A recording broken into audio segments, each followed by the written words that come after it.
Graphene is a unique nanoscale form of carbon that is disrupting legacy materials, bringing step-change improvements in performance across a wide range of industrial and consumer applications. From energy storage and electronics to everyday materials, graphene enables products that are better, stronger, and lighter while increasing durability and improving sustainability. Graphene is leading the era of new advanced materials. The following is a presentation that was given as part of a 2-day virtual Graphene Investors Conference, hosted by the Graphene Council. Hello, I'm Haley Marie Keith, CEO of Mito Material Solutions, and we make the world's first functionalized graphene. Now, I'm sure you've heard a bunch of pitches today and have a great overview from Terrence about the world of graphene. And if I was in your shoes, I would be asking, why isn't this a billion-dollar industry today? And what makes Mito so different as we go into another company pitch? I'm going to answer those two questions throughout my presentation today. So when graphene was first discovered, everybody believed it was one material. But in these 4 pictures, these are all images of different forms of graphene that were produced at different manufacturers. At Mito Materials, Mito gets on calls with customers all the time, and they say, we've tried graphene before, but we haven't gotten it to work. And most often we say, well, which graphene did you try? And they didn't understand that there is a family of materials and not just one form. Because this is all classified as graphene, the differences you see are driven by these manufacturing processes. And most companies spend their time scaling their manufacturing instead of trying to figure out what type of graphene is going to work best for these kinds of customers in the market. Mito saw this as an opportunity, and that is why we do not make graphene. We source it and characterize it by its intrinsic properties, and then we formulate with it. So at Mito Materials, our specialization is in the formulation, functionalization of all forms of graphene to extract the value that has been promised in targeted applications. So if you look at that from a competitive advantage, I'm sure that Terrence shared this wonderful graphene value chain, which I actually stole from his presentation. And I want to point it out because Mito owns the IP in the areas of post-production, functionalization, and formulation. And what we do is really bridge that gap from producers who are producing graphene in different types, and we're adding complex chemistries to the surface of the graphene to formulate it for the OEMs and tier 1s and consumers to drive the commercialization of graphene into the marketplace. So I want you to look at this picture, which is actually our graphene, our functionalized graphene. And the little white dots in this image are our complex chemistries that we have covalently bonded to the surface of graphene.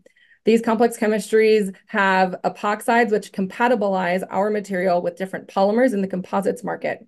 And we can functionalize all forms of graphene throughout our patented and scaled process.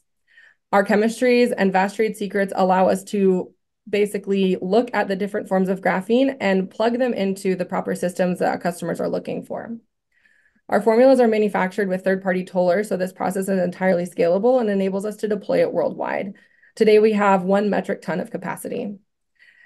And that has led us to become the first ever verified functionalized graphene certified by the Graphene Council.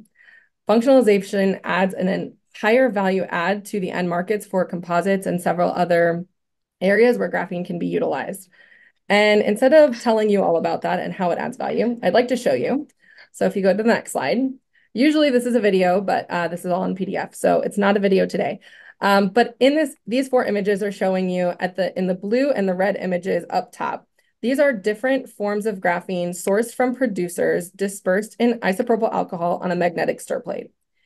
So these are what we consider to be raw materials at Mito Materials. Mito then takes these raw materials and we put it through our patented chemistry process that allows us to add the chemistries onto the surface of graphene to help aid in dispersion.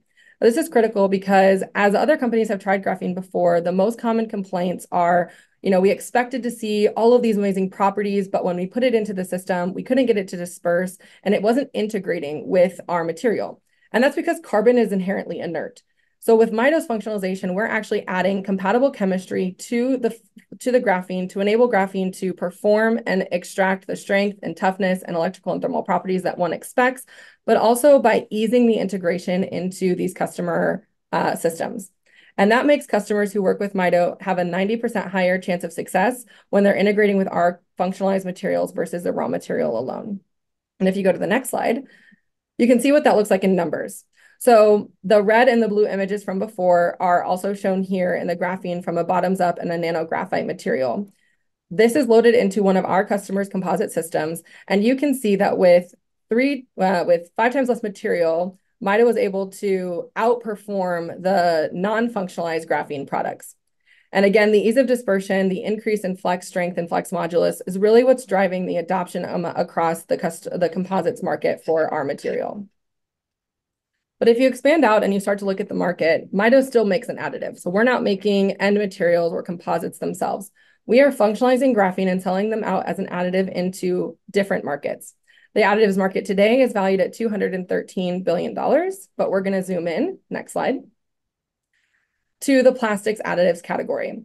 And then we're going to zoom in even further into the carbon fiber composites area, where we have a $20 billion market segment.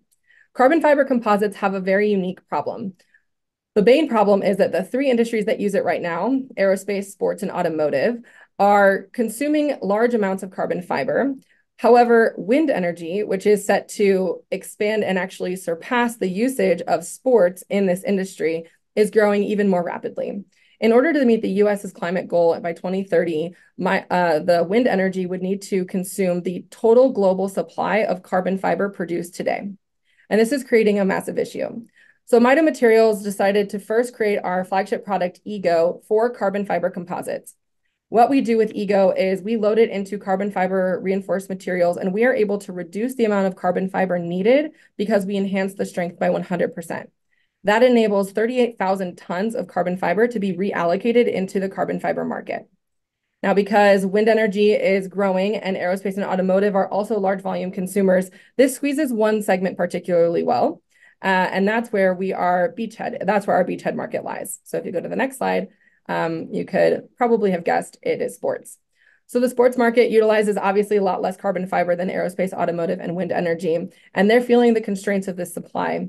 And they also have a much quicker adoption timeline because as consumers, we want the next latest and greatest, coolest thing when we're working out or doing our different activities. So Mito has identified this as the ideal beachhead market for our flagship product, Ego. And our service obtainable market here is $525 million.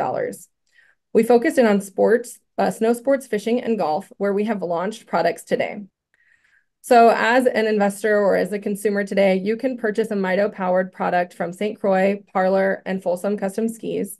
You can also, if you're a manufacturer, purchase graphene-coated carbon fiber from Vartega if you manufacture things like automotive interior components or consumer electronics. These recurring product revenue customers prove that Mito's functionalization allows consumers and manufacturers to adopt our products easily because we're able to go in directly at the source prior to the material getting directly to the consumer. And these successful case studies have actually led much larger material formulators like Avery Dennison, Ingevity, BASF, and Magna to start re-looking at graphene again. Where they had previously written it off, we have gotten calls and are in paid development contracts with these companies to develop functionalized graphenes for adhesives and fiber coatings, as well as other really exciting applications that can have a much broader market potential. So today, Mito makes revenue in three key ways. So we sell our direct products, Ego and Lygra, into the market with our recurring customer products in sports. We offer paid product development with large material formulators. And we are working and exploring a licensing model that would allow us to license our formulations and production methods for graphene producers, as well as material formulators. Our pipeline consists of 24 active pilots. These pilots are on the cusp of transitioning into our recurring revenue category. And we're very excited to launch new products in golf this year, as well as a few other key sports. And our current sales pipeline opportunity has over $41 million in total addressable market. So I want to kind of zone in on a customer story. So this is St. Croix rods. We've worked with them. They're the most engineered rods in the world. And there had been other graphene enhanced rods on the market. And you'll see that in this gray box here. And the key thing I want you to look at is how Mito's functionalized graphene enhanced rods outperformed graphene enhanced rods by a factor of 5. And this is with a much lower loading.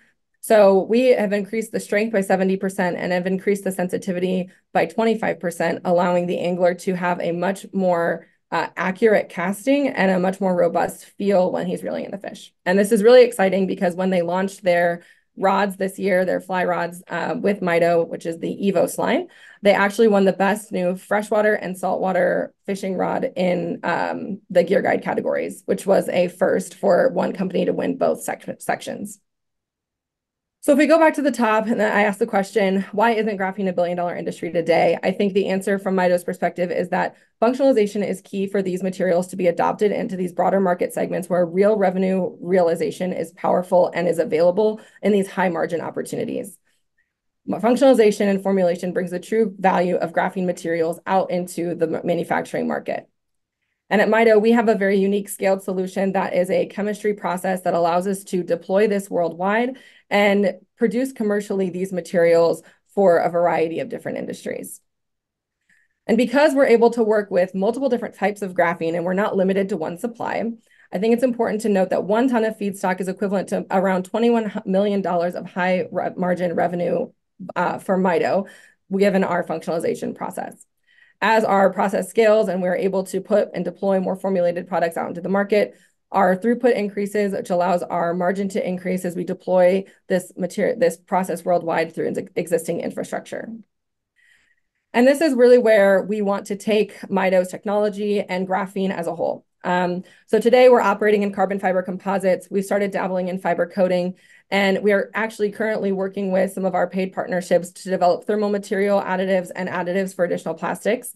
And in the next 2 years to 5 years, we'd like to get into lubricants and coatings, which we're already exploring, as well as the energy storage.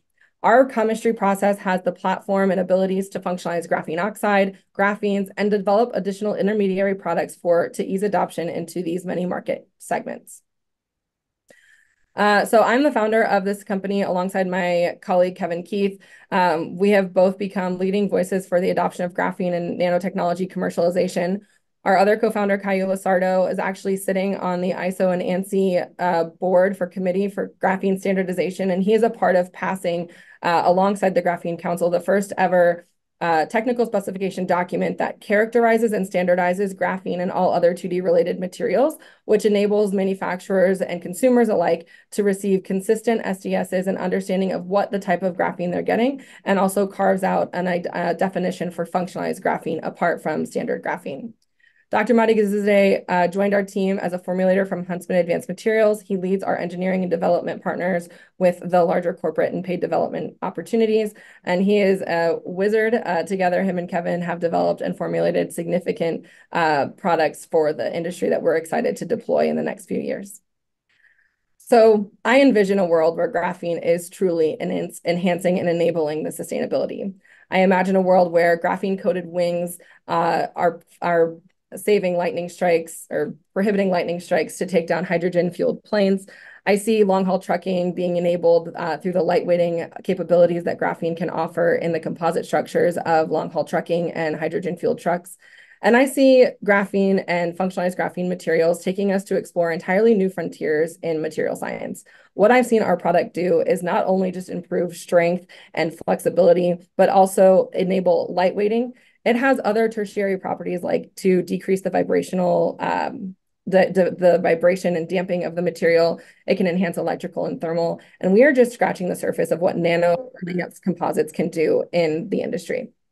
And so with that, we are actively fundraising, and I would love to talk with anybody who feels compelled to reach out to me. My email is haley@mitomaterials.com, and I would love to answer any additional questions and speak with you about our current opportunities as we look for investors to partner with us through our next phase of our journey in commercialization for functionalized graphene materials.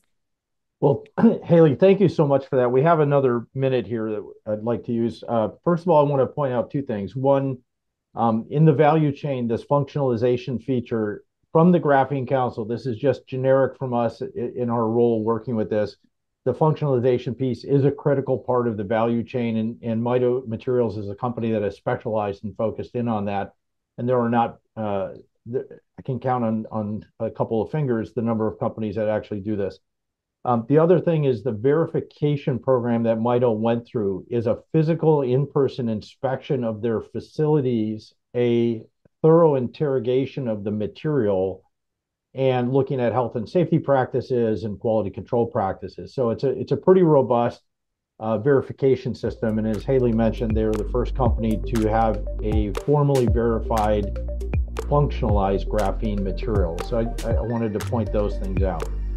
So Haley, thank you again. We appreciate Mito Materials as one of our valued member companies. For more information on market opportunities and to connect with experts, contact the Graphene Council at thegraphenecouncil.org.